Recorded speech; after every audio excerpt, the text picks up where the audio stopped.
Today is January the 3rd. How did it all get started? Let's find out together as we study Genesis 1 through 4.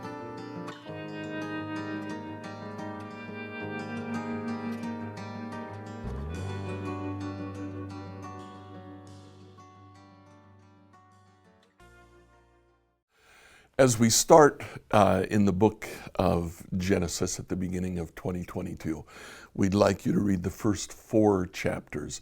Now you can either pause this and read those 4 chapters and then restart, or listen to what I have to say and then read the 4 chapters afterward.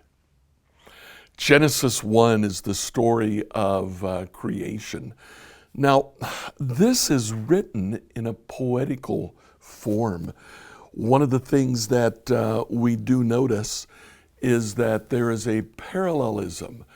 The things that are created in the first 3 days are then used in days 4, 5, and 6.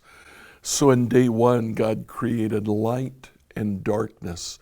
In day 4, God created the sun and the moon. That's interesting. Day 2, God created a space between the waters. So he created waters in the heavens and waters on the earth. In day 5, God created animals that were in the waters and the animals that were in the heavens.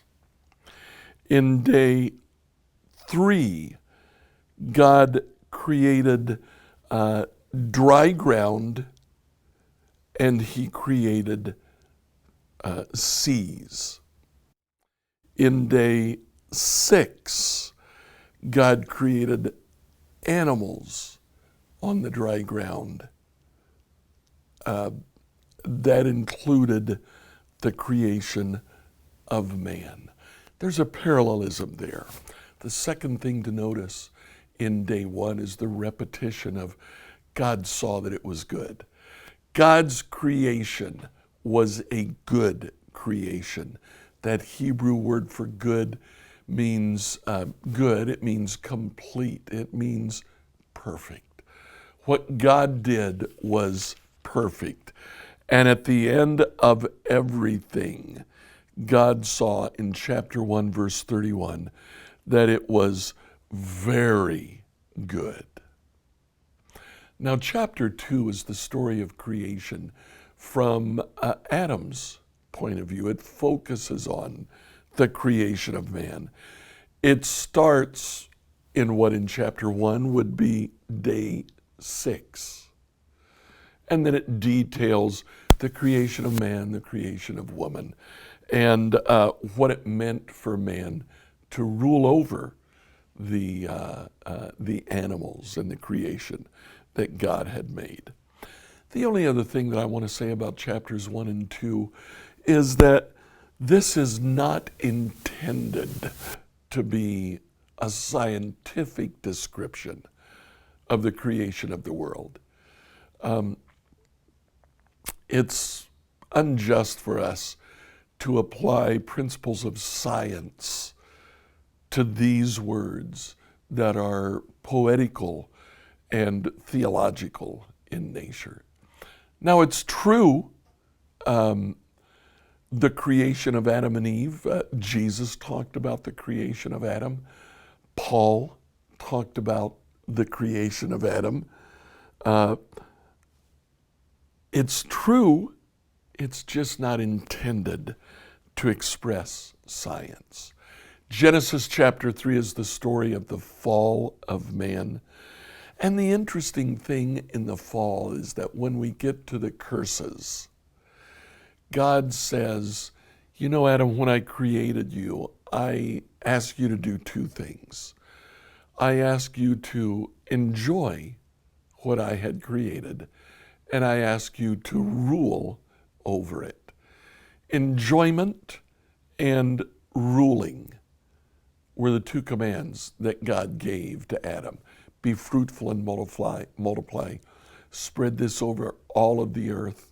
Enjoy it, and then rule over it. Instead, in the creation, we have another repetition. Enjoyment becomes desire. Eve saw the fruit and she desired it. Later on in the curse to Eve, God says, Eve, you will want to dominate your husband, but instead you will desire him. This word for desire in the rest of the Old Testament after Genesis chapter 3 is translated as lust. Satan takes the God-given enjoyment of the creation that we have, and he turns it into lust, a desire to have more and more, and a desire even to take what you have so that I would have more. Secondly, God's commandment to rule over is changed from ruling, which includes caring for and serving, to dominating. We have that repetition in chapter 3, verse 16. You will desire to control your husband, but he will rule over you. Desire turns to lust, or enjoyment turns to lust, and ruling turns to dominating, exploiting, if you would. Now we see that played out through the rest of the Old Testament. And one of the places that it plays out is in chapter 4, the story of Cain and Abel, where Cain kills his brother Abel. And as God talks to Cain in verse 7, he says, sin is crouching at your door, eager to control you. Sin desires you. It says literally using the same word that's used in chapter 3. But you must subdue it. You must dominate it. Desire and domination continues.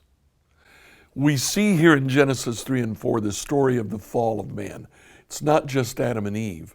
Cain and Abel also suffer from the fall. These are repeated in the New Testament.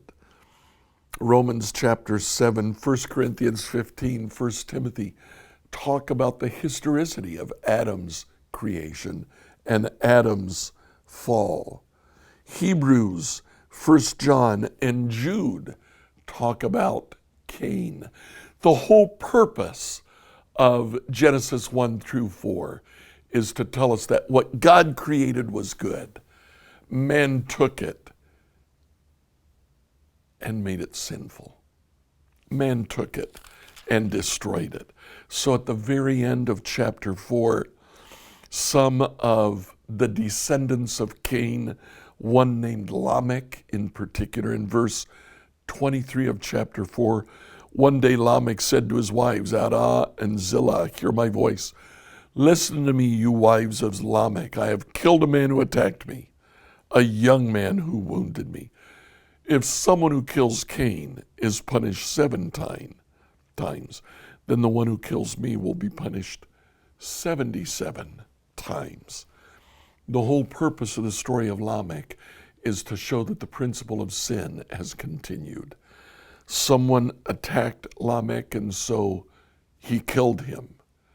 He dominated him. The ultimate domination is to take someone's life. So Genesis 1 through 4 goes to show us the problem of mankind, the problem of sin. Given the commands to rule and to enjoy, man turns that into lust and to domination, i.e., lust after the things around me. And I dominate it and exploit it, not caring for it like God originally intended. Today, as you think over these chapters, look at your own life. Ask God to reveal to you what desire, what lust, and what tendency towards exploitation might be in your own heart. Like, follow, and subscribe to this devotional on whatever platform you used to listen to it. Email your questions to us at questions@becomehope.com. Tomorrow, we'll ask the question, where did it all go wrong?